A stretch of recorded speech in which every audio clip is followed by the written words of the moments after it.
le fait d'être mal, ça je peux l'entendre, et c'est vrai que le contexte est pas aidant. En revanche, ce qui peut être une échappatoire, c'est le fait d'agir, c'est de faire quelque chose.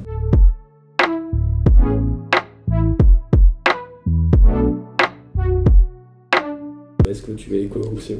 Yes. Alors, c'est vrai que la question peut se poser. Il y a certains matins quand même, on se regarde, on se dit dans quel monde on vit. Et je pense que la question, elle se pose différemment aussi si tu as des enfants ou pas. C'est vrai que pour ma part, j'ai 2 petites filles. Forcément, on y pense. On se demande qu'est-ce qu'on va leur laisser, dans quel monde quand elles vont grandir, quand elles auront 18, 20 ans, 25 ans, 30 ans. Comment sera la nature dans l'environnement dans lequel elles évolueront.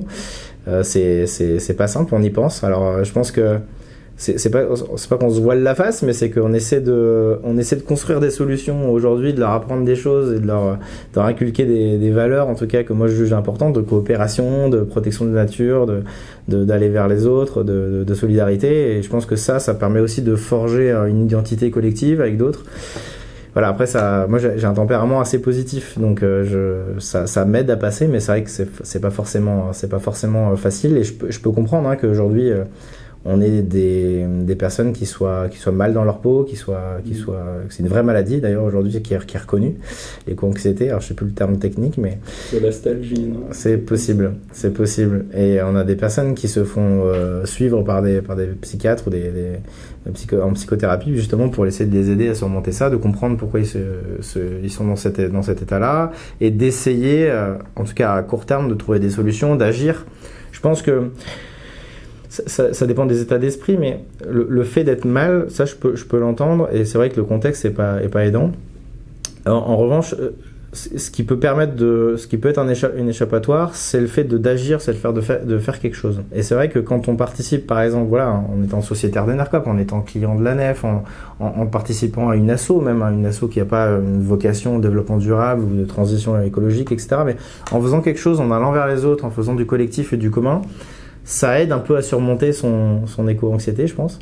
Et l'éco-anxiété, elle est aussi fortement exacerbée par tout l'individualisme qu'il peut y avoir aussi. Donc ça, je pense que clairement le faire ensemble, le vivre ensemble, qu'il faut cultiver encore plus par les temps qui courent. Et peut-être un remède, une petite solution, une petite goutte d'eau en tout cas qui peut permettre de sortir la tête pour certains, et certaines. Donc, est-ce que tu dirais que t'es plus optimiste, on va dire, depuis que tu travailles chez Enercop ? Enfin, c'est vrai que je t'ai pas posé de questions sur ton parcours, mais oui. Est-ce que avant d'entrer chez Enercop, tu disais merde, faut que je trouve une solution, et là depuis tu es... J'ai fait ma transition personnelle doucement mais sûrement. De toute façon, c'est toujours en cours. On n'est jamais à 100%, et sur le 100% ça n'existe pas. Et 0% non plus, on fait tous chacun quelque chose. Ça c'est évident.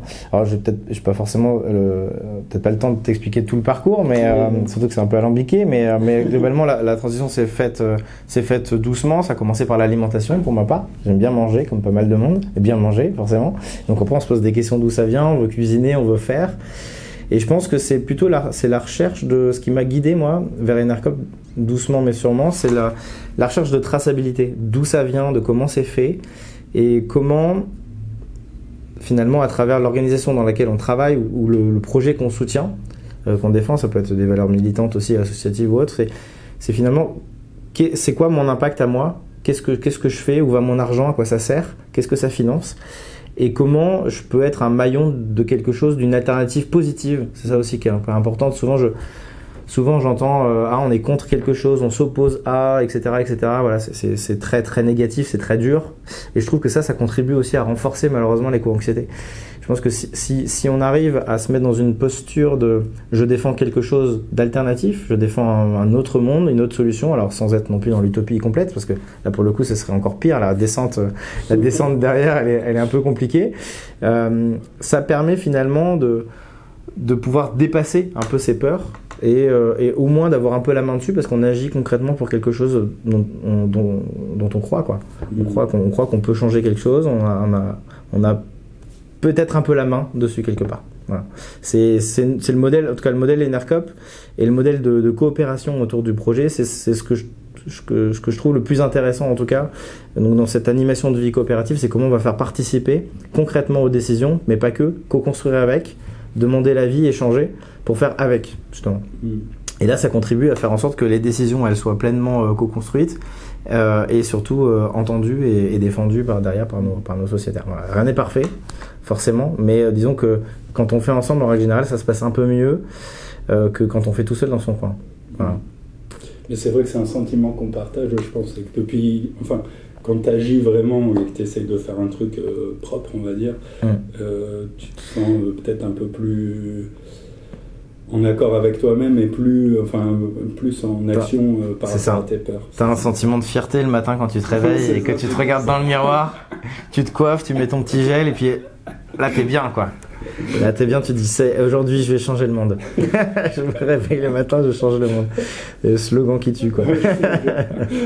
Voilà, sans tomber dans la parodie non plus, mais c'est vrai que voilà, ça fait plaisir de contribuer à un modèle comme ça. Et puis voilà, de travailler avec les collègues au quotidien, avec les administrateurs, les collègues des autres régions aussi. On a beaucoup de projets transverses en commun, donc non, c'est assez plaisant, ouais, complètement. Okay. Même si on sait que voilà, aujourd'hui Enercop c'est que 110 000 consommateurs en France, c'est 250 salariés, c'est 400 producteurs. Voilà, on est sur des chiffres qui sont relativement modestes comparé aux géants du secteur forcément. Mais voilà, un petit bonhomme qui a bien grandi quand même depuis déjà plus de 15 ans. Et on continue à se développer. Et je dirais qu'avec la crise actuelle, ça renforce encore plus la coopération et finalement les valeurs qui ont fait le fondement d'Enercop. Donc cette coopération-là, ce travail sur les territoires, montrer et faire comprendre aux collectivités que c'est eux qui ont la clé de leur avenir et de la transition de leur territoire, de l'implication des citoyens dans cette transition. Et nous, on est finalement qu'un outil pour essayer de dépasser ça et de les amener vers quelque chose. Parfois, ils n'en ont pas conscience, tout simplement, en fait. Donc ça, voilà, modestement, en tout cas, c'est comme ça qu'on essaie de bouger et de faire bouger les choses. Félicitations. Enfin, merci. Et du coup, notre dernière question, c'est que là, on est le 11 avril, donc on est le lendemain du premier tour de la présidentielle. Qu'est-ce que tu en penses, en fait est-ce que tu pensais que Jadot allait passer? Non, mais qu'est-ce que tu en penses globalement et dans quel état d'esprit t'es par rapport à ça? Du coup, je vais revenir sur la question d'avant. Je deviens éco-anxieux, du coup. Suite à ça.